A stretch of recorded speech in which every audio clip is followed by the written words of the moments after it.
Benham, Monsieur le secrétaire général du ministère du Travail et de la Sécurité sociale,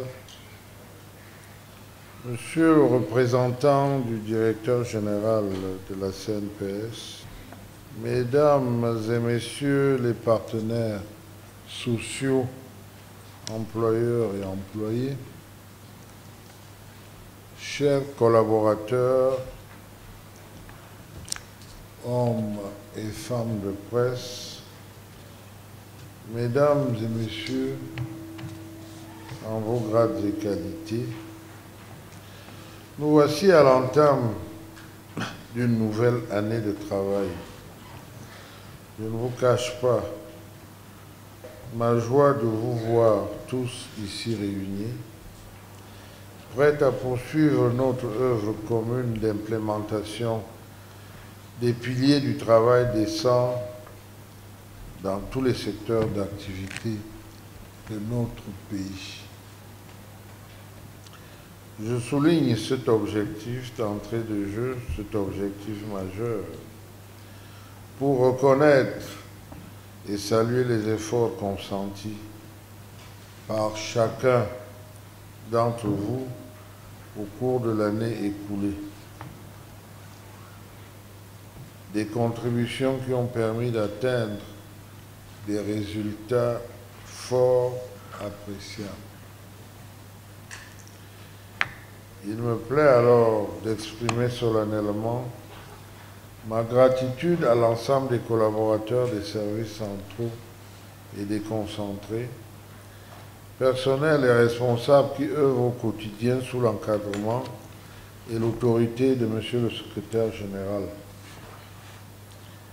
En effet, c'est votre implication constante, franche et fructueuse à tous qui nous permet d'accomplir les missions attribuées au sous-secteur et d'avoir des résultats positifs, des résultats relevés par la prestation moderne et innovante de la CNPS, bras séculier de l'État en matière de sécurité sociale. Naturellement, ce travail de titan, il faut l'admettre, au regard des défis du monde professionnel et de la conjoncture, est réalisé avec la participation significative des partenaires sociaux qui, dans leur rôle, nous gardent notamment en veille et assurent le relais de l'application des lois en entreprise.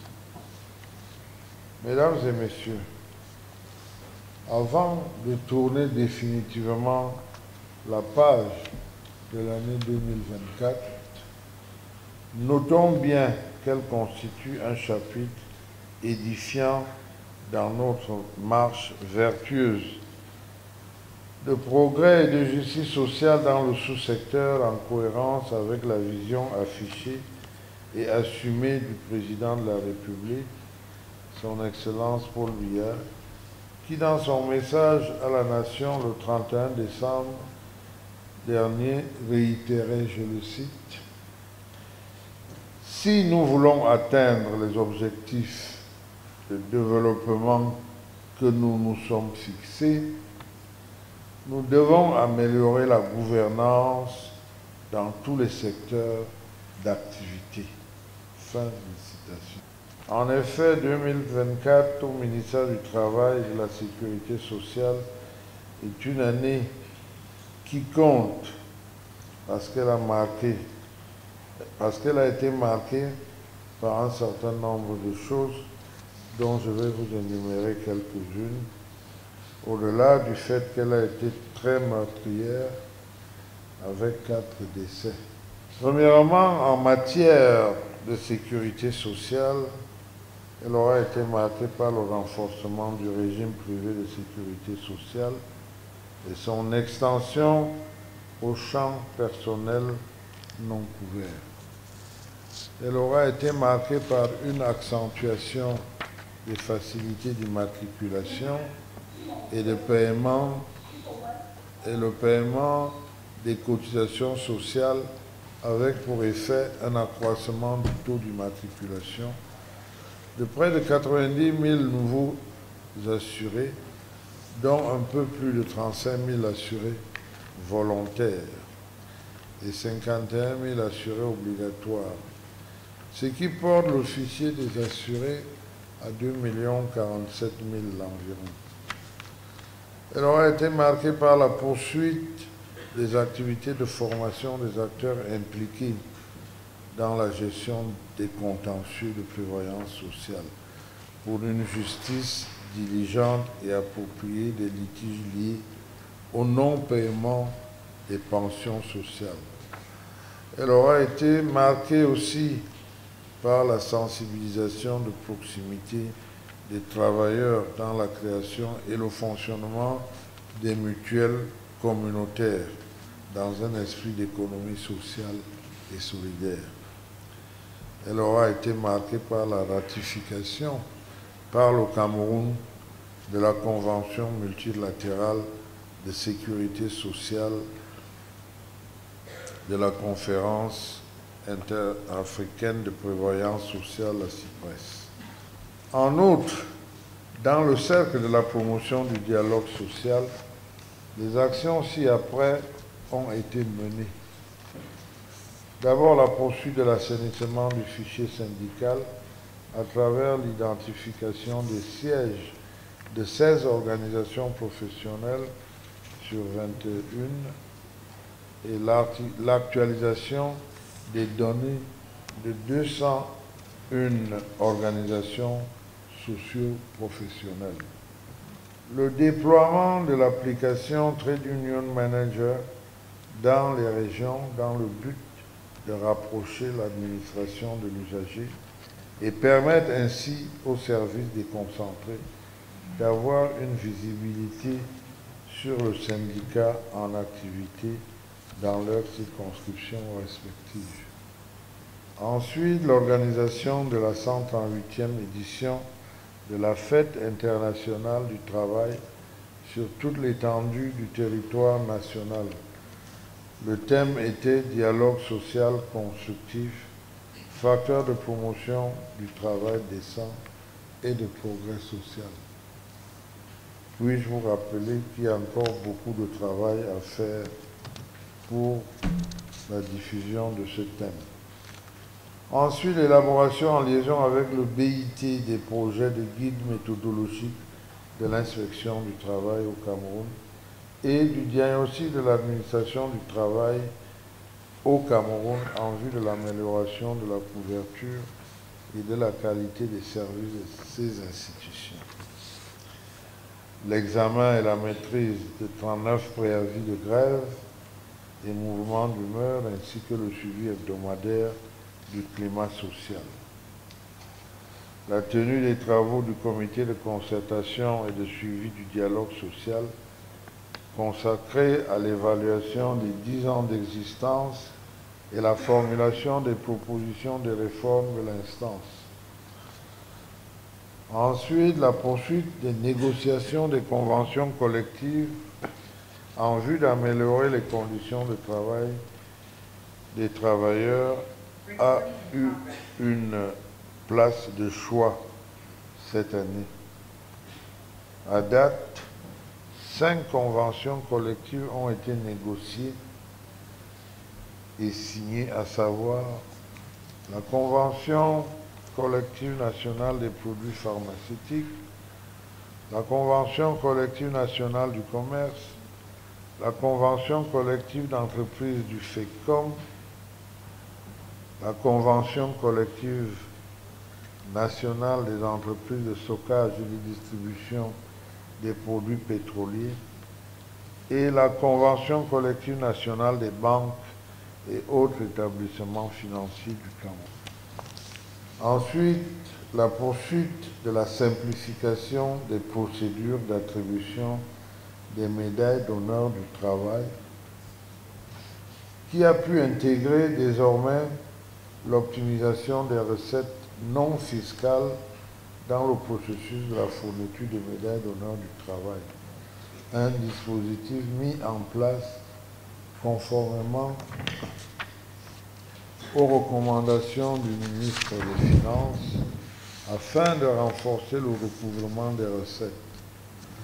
La régie des recettes a été créée et a pu collecter au 31 décembre la somme de 4 791 680 en termes de quote-part issus de la vente des médailles. Nous rappelons qu'il s'agit de recettes qui sont reversées au Trésor public. Nous restons tout de même insatisfaits sur ce processus.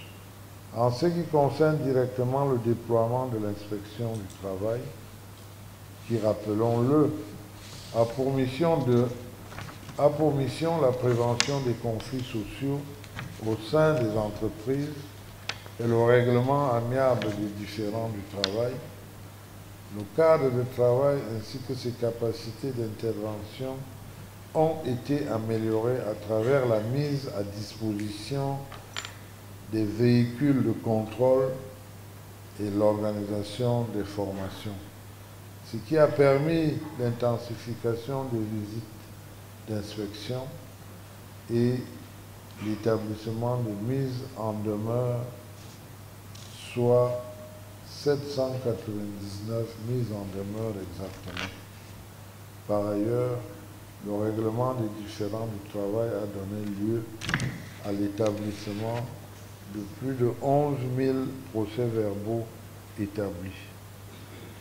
Dans le cadre de la promotion des principes de santé et de sécurité, nous pouvons relever l'incitation de 147 entreprises assujetties à la création des services médicaux dans la région du centre, de l'Est, du littoral, de l'Ouest, du Sud et du Sud-Ouest. L'évaluation du fonctionnement de 255 services médicaux dans la région du centre, de l'Est, du littoral, de l'Ouest, du Sud et du Sud-Ouest. L'organisation des campagnes de sensibilisation et le dépistage contre le VIH.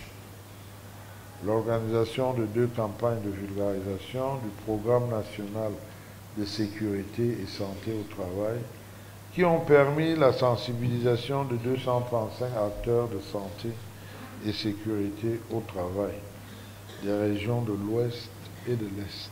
L'organisation d'une mission d'évaluation du fonctionnement des centres, des comités d'hygiène et de sécurité au travail des entreprises de la région de la Damawa, conformément au chronogramme de déploiement retenu. La tenue enfin de la 3e édition des ateliers thématiques sur la gestion des risques professionnels dans l'agroforesterie sur le thème « Culture de prévention dans l'agroforesterie pour une agriculture durable, un avenir sain et sûr ». S'agissant de la promotion des normes, des principes de droits fondamentaux, du travail, les actions ci-dessus ont été menées. L'organisation de la visite de travail au Cameroun du directeur général du BIT au cours du mois de mai 24. Il convient de préciser que le Togolais est le tout premier Africain à occuper ce poste de responsabilité depuis un siècle. Son séjour a permis d'une part de célébrer la coopération entre le Cameroun et le BIT et d'autre part d'envisager des perspectives sur la base du nouveau document Programme pays pour le travail décent pour la période 2023-2026. Ce document a donc été signé à cette occasion. Ce programme a comme priorité la promotion des emplois productifs et durables pour les jeunes, les femmes, les réfugiés et déplacés internes. l'accroissement de l'accès aux services de protection sociale des travailleurs, notamment ceux de l'informel, des indépendants, des travailleurs migrants, des réfugiés et des personnes socialement et économiquement vulnérables, et l'amélioration du dialogue social et du respect du droit du travail. Ensuite, dans la même veine, soulignons la signature par le Cameroun du statut de centre de travail de l'Organisation de la coopération islamique à Bakou, en Azerbaïdjan. Ce centre a pour mission de renforcer et stimuler les efforts de développement social des États membres, d'encourager les échanges d'expériences et d'expertise entre les États membres en vue de promouvoir la mise en œuvre des textes adaptés par la Conférence islamique des ministres du Travail et de soutenir le développement d'un système de bonne gouvernance pour lutter contre la pauvreté et le chômage au sein de ces États membres. Enfin, une fois encore, sans être exhaustif, relevons qu'au rang des priorités retenues pour le compte de l'exercice 2023 en matière de gouvernance et d'appui institutionnel, nous avons pu améliorer le pilotage par la performance des programmes de notre ministère à travers la tenue du dialogue de gestion stratégique et des dialogues de gestion opérationnelle au sein des programmes. Toutes choses qui ont permis d'apprécier l'amélioration du dispositif, du suivi des indicateurs de performance du sous-secteur travail et sécurité sociale entre 2023 et 2024.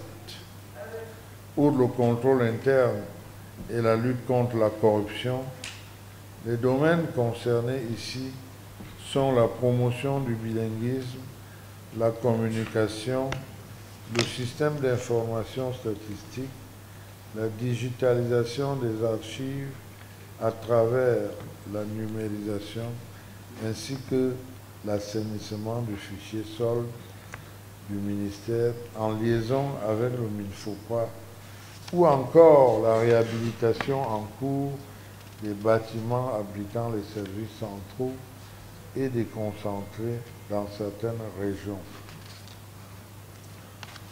Chères collaboratrices, chers collaborateurs,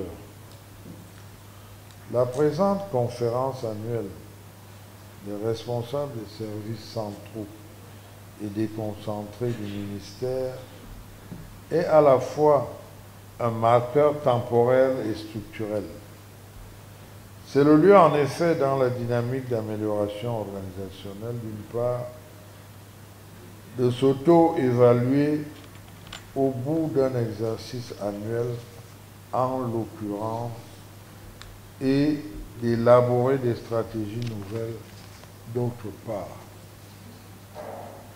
Nous fondant sur les réalisations que j'ai précédemment énoncées et tenant en compte les perspectives retenues pour chaque programme dans le cadre de l'exercice 2025, en droite ligne de la feuille de route communiquée par le Premier ministre du gouvernement, je vous invite tous à plus d'engagement, à plus de sens des responsabilités et à plus d'ingéniosité positive. Il nous faudra en effet nous surpasser pour faire mieux que l'année écoulée. Mieux de manière quantitative, mais aussi mieux de façon qualitative. Beaucoup de choses ne marchent pas encore comme on souhaite et il faudra les améliorer.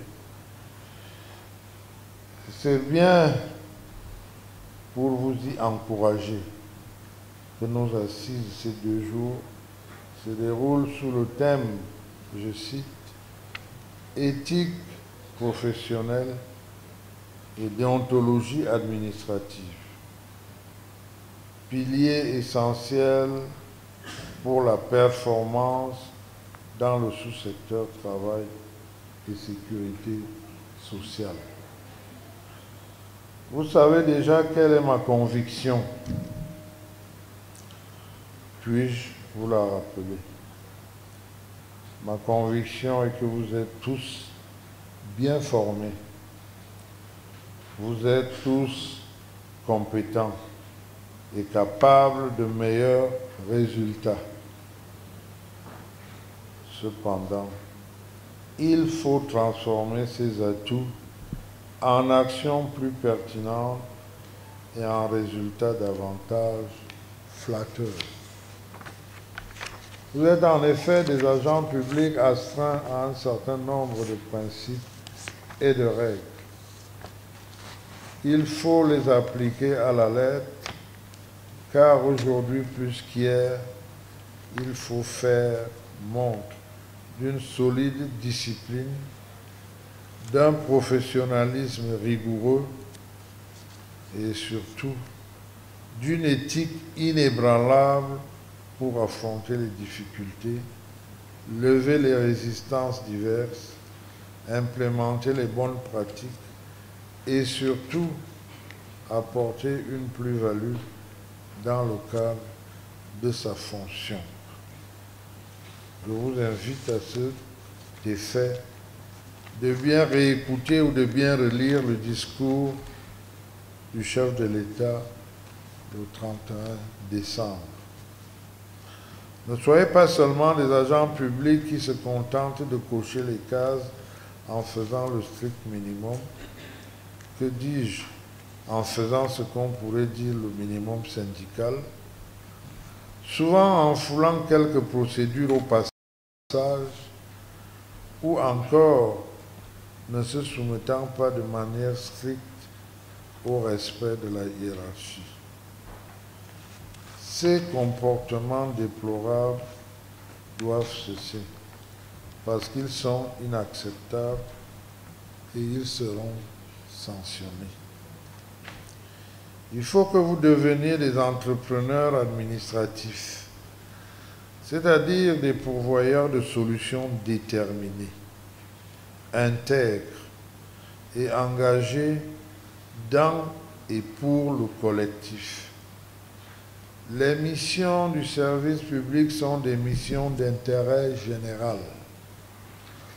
Vous êtes par conséquent astreints à un travail d'équipe et pour cela, chacun doit jouer son rôle depuis sa position et au regard de ses attributions. Vous êtes des maillons d'une chaîne de production qui doit continuer à produire des résultats et améliorer d'année en année ses performances. Attention à ne pas être, par votre comportement, le maillon faible au baromètre de la ponctualité, de la discipline, de l'intégrité et de la confidentialité. C'est vrai qu'il y en a qui continuent à arriver, il y en a qui arrivent après l'heure prévue, mais c'est aussi ça, d'abord, ce qu'on voit. J'attends de chacun d'entre vous, chers collaborateurs, une éthique personnelle, une éthique professionnelle, une éthique institutionnelle en vue d'améliorer le service aux usagers et d'accroître les performances de notre administration. C'est cela aussi la gouvernance. La gouvernance sur laquelle nous avons été bien interpellés le 31 décembre. Chers collaborateurs, je ne saurais clore mon propos sans remercier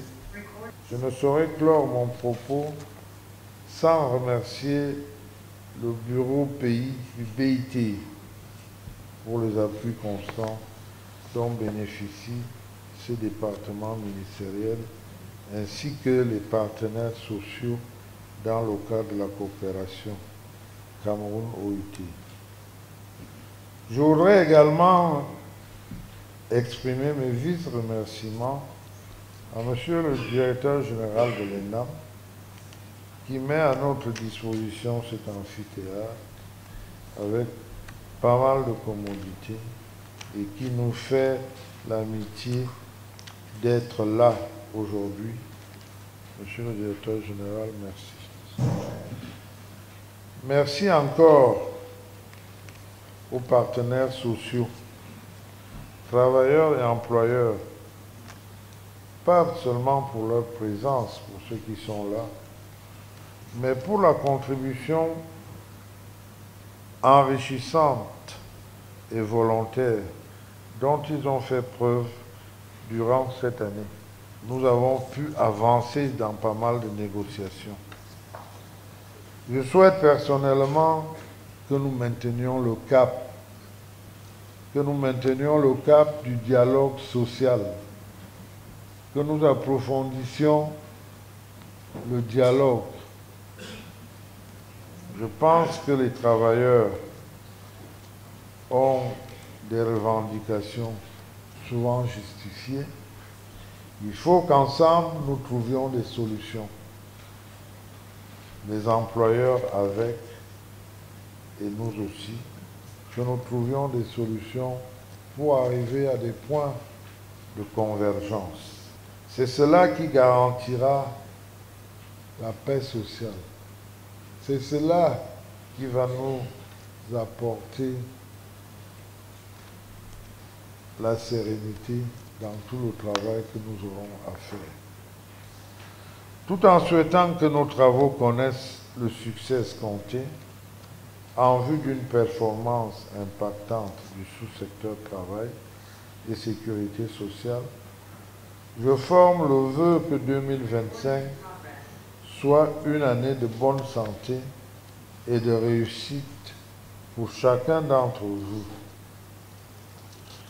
Sur ce, je déclare ouvert les travaux de cette conférence annuelle des responsables des services centraux et déconcentrés du ministère du Travail et de la Sécurité sociale, placée sous le thème, je cite, « Éthique professionnelle et déontologie administrative, piliers essentiels pour la performance dans le sous-secteur travail et sécurité sociale. » Je vous remercie de votre bienveillante attention.